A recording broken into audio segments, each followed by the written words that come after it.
Good morning, everybody, and welcome back to your Lunch Break Live. My name's Ivana Harinkyu if you're new here. If you're not, thank you for coming back. Today is Tuesday, October the 5th, and it is also Election Day if you live in the cities of Birmingham or Mobile. Now, this is the runoff election day. So, no, you didn't miss anything. There was an election in August, and this is the runoff elections. We're going to get to the exact races in a minute. But again, this is happening in Mobile and in Birmingham. There's some interesting things happening today, and I am joined by our very own Mobile reporter, John Sharp. He is here to break down these races in Mobile and really focus on one of these races that has the name of a deceased person on the ballot. So, John, we're going to get into that in a minute, but first, let me just go over the races. Now, in Mobile, there are three races. These are city council districts 1, 2, and 6. And in Birmingham, there are two runoff races, I should say. There's city council districts 4 and 9, and then there are the city school board districts 1 and 9. So we've got those races in Birmingham and then the three council runoffs in Mobile. So, John, take us through these council runoffs, and then we'll talk about, again, that kind of oddity happening there. Yeah, thank you for the time, Ivana. Big election here in Mobile. Very unusual election. Certainly something that has some tragedy involved in it, some heartbreak, but a lot of intrigue as well. We have, again, you mentioned earlier, three different races today, three runoffs. In City Council District 1, we have Herman Thomas, a retired Mobile County Circuit Judge, going up against Corey Penn. He works for the Boys and Girls Club. He's also a youth pastor. Interesting battle there. The winner of that race here tonight will replace longtime First District Councilman Fred Richardson. He's been on the city council for well over 23, 24 years. He's been there a long time, and so Councilman Richardson has endorsed Herman Thomas in this race. Of course, there's some interesting history there involving the former judge. He was involved in a well-publicized controversy, criminal case well over a decade ago for allegations that he had paddled and spanked inmates when he was a judge. It led to eventually his ouster as a judge, but there was no conviction. He was not convicted of any crime that would prevent him from running for office. So this is an opportunity for Herman Thomas, be the first time he could serve in a public office since he was a judge. I think he resigned back in 2007. So it's been a long time for him. Corey Penn, he is kind of a fresher person. He's a younger candidate. He received the most votes back on the August 24th election. So he got 35% of the vote.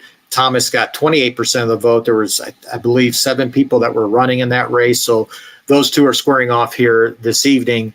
And again, the winner will be the new District 1 council member. In District 6, which is a district out in West Mobile, you have a competition going to replace longtime Councilwoman Bess Rich. So we're in District 1, you had a longtime council member retiring. You also have one in District 6 and Bess Rich retiring. This race is also pitting kind of two candidates are both differences in ages. You have Scott Jones. He's a retired U.S. Army veteran.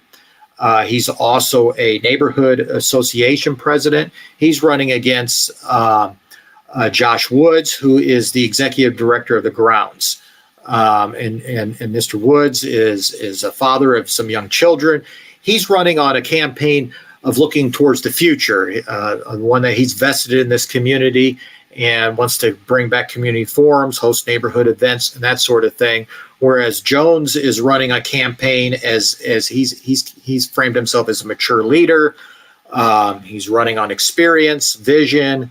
He says he has the backbone to advocate for the district. He's also touting his endorsements. He's received an endorsement from the current Councilwoman Bess Rich in this race. So that's one to keep an eye on as well. But the one that's generating the most interest, the most attention in the last couple of weeks is the one in District 2 between Levon Manzi, whose name is on the ballot, despite the fact that he passed away on September the 19th. He's running against William Carroll, who's the former councilman for the district. Carroll was the councilman up until 2013. He decided not to run again back then, which paved the way for Levon Manzi, who was elected to 2 terms in office, and he was seeking his 3rd term here, and he passed away on September the 19th. So, interesting battle there. If Levon Manzi wins this election, that opens the potential for that will open up the door for a special election, which would take place sometime after November 1st. If Carroll wins, it's over with. He'll become the next council member for District 2. Well, and you mentioned this surrounding Levon Manzi and this race. Now, again, Mr. Manzi did pass away on September the 19th at age 38. And if he is elected, keep in mind his name is still on the ballot. People can still vote for Mr. Manzi. If he's elected, that will trigger a special election, which will be sometime after November the 1st. And it's important to note that special election is going to cost the city quite a bit of money. I think you had reported, John, it would cost about $134,000. And that's something to keep in mind. Again, this person's name is on the ballot. And while people do have the right to vote for him, he is not going to be able to take office. It will trigger that special election, and then we kind of go through all of this again. Well, Councilman Manzi's family would like to see him win. They view it as kind of this last way to symbolize or honor the former council president. Levon Manzi never lost an election. He was elected to the Mobile County School Board. He was the youngest person ever elected to the school board. And I believe he was first elected in 2008. He served 2 terms on the school board, and then he was elected to the city council, and he was the youngest person in the city's history elected to the council. So he really was he's a dynamic, well-respected public official in Mobile. He had battled health problems primarily for most of the year. He was showing up to candidate forums. He was in a wheelchair. He suffered a broken hip. He was also battling complications with a kidney ailment that he's been battling. He's had 2 kidney transplants over the years, dating all the way back to when he was in high school or before he was in high school. So, this has been, he had been battling health problems for a while. So he had finished the August 24th election with 48% of the total votes. He only needed 2 percentage points more, and he would have won that race outright, and we would have had a special election anyways. So, that's kind of where we're at. Now, William Carroll finished 2nd place, but a distant 2nd place with 23% of the vote.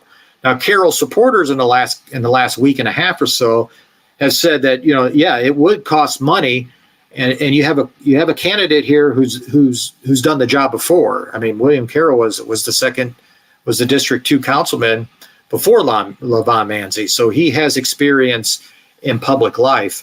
And so, it's an interesting issue right now. You had some questions as well last week about some political action committees getting involved in this race. Why were they getting involved? They had connections to Republican politics.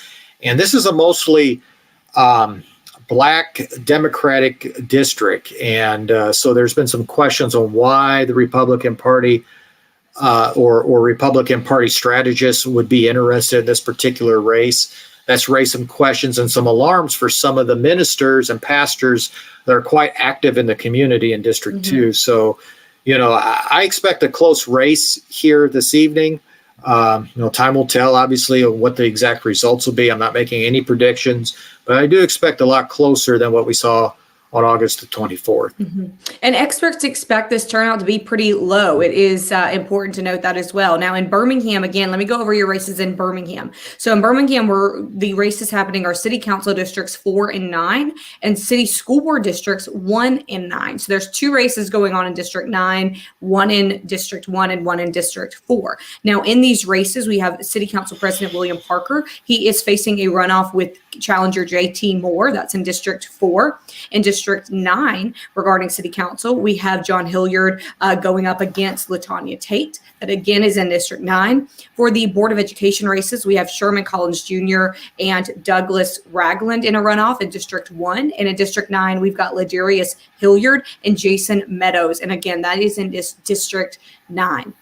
Now, the polls are open through 7 p.m. tonight. They opened at 7 a.m. They will be open through 7 p.m. in those districts. So if you need to find your polling place, you can do that on the Alabama Secretary of State's website. And John, I know you will be keeping an eye open in Mobile for what is going to happen there with those races, and we will be doing the same in Birmingham.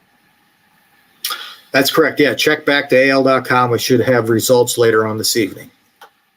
Absolutely. We will be following it for you this evening and throughout the day. You can find all of that coverage on AL.com. And everybody, thank you so much for watching. If you live in these districts, make sure you get out and vote, and we will see you tomorrow.